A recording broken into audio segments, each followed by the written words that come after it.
आमे योग शब्द अर्थ कौन आगे बुझे योग हूँ आत्मा सहित परमात्मा मिलन परमात्मा माने ईश्वर भगवान जहाँ प्रार्थना करछंती ना नहीं आत्मा सहित परमात्मा मिलन को आम योग बोली कहबा जेमिति आम शरीर वृद्धि और विकास और आम दीर्घ जीवन आम प्रत्येक दिन खाद्य पानी पानी खाद्य ना नहीं खाद्य खाऊँ समस्ते ताद्वारा सुस्थ निरोग जीवन बंची पार्टी ना नहीं जमी आम समय मुताबिक ग्रहण करमी आम शरीर यही शारीरिक आवश्यकता अच्छी योगर आवश्यकता रही प्रत्येक दिन योग यदि किसी समय करवा तेज आम शरीर आम एक सुस्थ निरोग जीवन बंची पाइबा ये हूँ आम भारतीय संस्कृतिर 5000 वर्ष तल इतिहास आमर योगी ऋषि मैंने सब कौन करते नदी कूल पर्वत लगे रही कौन निर्जन स्थान में रही योगाभ्यास करुले है ताद्वारा से ईश्वर प्राप्ति करुँचे आत्मा सहित परमात्मा मिलन योग बोली कहते बुझे आम गीतार लिखाई शरीर माध्यम हलदी साधन अर्थात आम शरीर सुस्थ रहा दिले आम योग करवा आवश्यक शरीर हूँ आम सुस्थ रहा गोटे निराम जीवन जापन करवा आम कौन पैसा आवश्यकता ना नहीं जड़े रोगी जीवन में कौन बची पार कि हेल्थ इज वेल्थ इंग्लिश में मतलब कौन health is wealth wealth cannot be enjoyed for them है धन हूँ शरीर हूँ सब बड़ संपद है शरीर गोटे असुस्थ शरीर आम जिते मन उपार्जन कले गोटे असुस्थ शरीर आम के भोग कर पारा ना सी आम के माने मूल्यवान हो पार ना तेणु आम समस्त सुस्थ जीवन जापन करने निहाती आवश्यकता अच्छी या विचार या दृष्टि रखी आम माननीय प्रधानमंत्री नरेंद्र मोदी 2014 मसीह ये प्रस्ताव आम मिलित सबको देखिए डिसेम्बर 11 तारीख वर्ष डिसेम्बर 11 तारीख में मिलित अनुमोदन करला और जून 21 तारीख को विश्व योग दिवस भाव घोषणा कर समय आम देश में अनेक देशर मुख्य मुख्य लोक मैं आसिक योग दिवस दिल्ली में प्रथम पालन करते 2015 मसीहा जून 21 तारीख दिन से वर्ष आम देश में प्रत्येक शिशु मान सब अनुष्ठान मानक आम योग दिवस पालन दिखाई आम समस्त आज से पालन करेंगे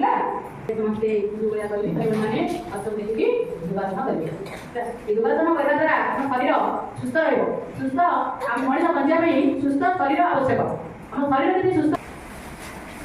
बड़ी बड़ी समय बस समझी बड़ी बड़ी तो बड़ी बड़ी बस बस समझ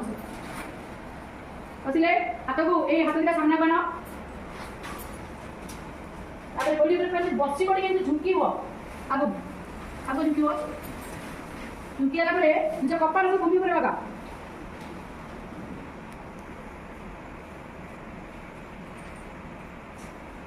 धीरे धीरे कपाल को उठा हाथ को उठाओ पूर्व स्थिति की धीरे धीरे आस अच्छी पुणी बड़ी बस समस्त सीधा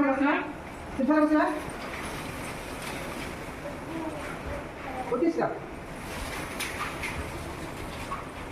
बर्तमान आम वृक्षासन करवा वृक्षासन समस्त सीधा रहा डाहाण गोड़ को समस्ते ये मो डाहाण गोटा खोलिकी ये गोड़ को उठेकी बाम पट जंगल लगेगा डाहाण गोड़ समस्त बाम हो जाऊँगी हाथ दुईट को धीरे धीरे धीरे धीरे ऊपर टेकवा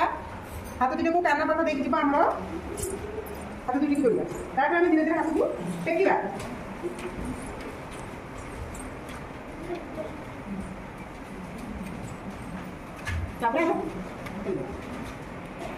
त्रिकोणासन करवा नहीं आसन गला आम रोग भी रोग प्रतिरोधक कम कम रोग आम रखे पाइबा सब सुस्थ रहा त्रिकोणासन समस्त करवा देखिए कर आम सीधा दक्ष ठिया ना देख हम कर डाण पाद एमती बुलेगा डाण हाथ को डाण पास रखा धीरे धीरे नईटा नई हाथ को देखा धीरे धीरे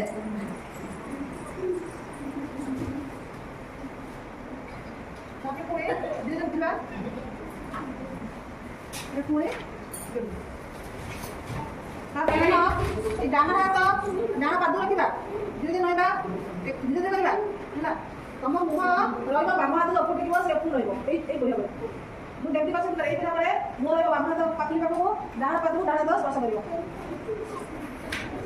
धीरे धीरे उठा धीरे छाड़ा पुणी जमी बसते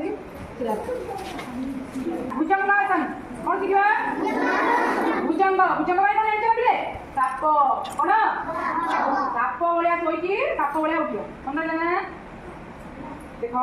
प्रथम आम कौन करवा एमती पेटे समस्ते शोया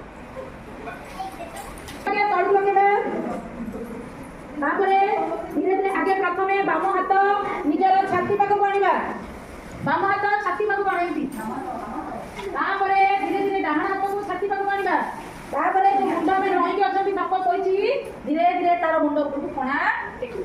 ଏମିତି ପଛକୁ କରିବା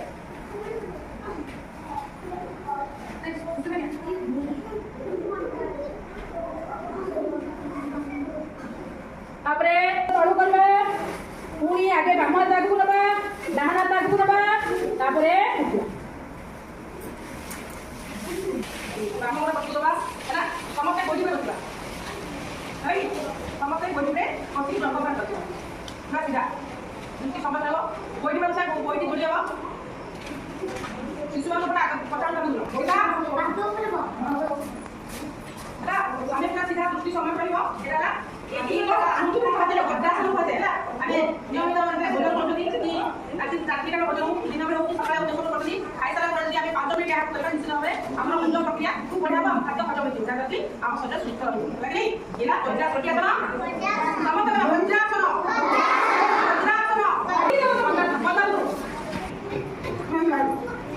ବାହାର କଲେ ଯାଇକି ସୁସ୍ଥ କରିବା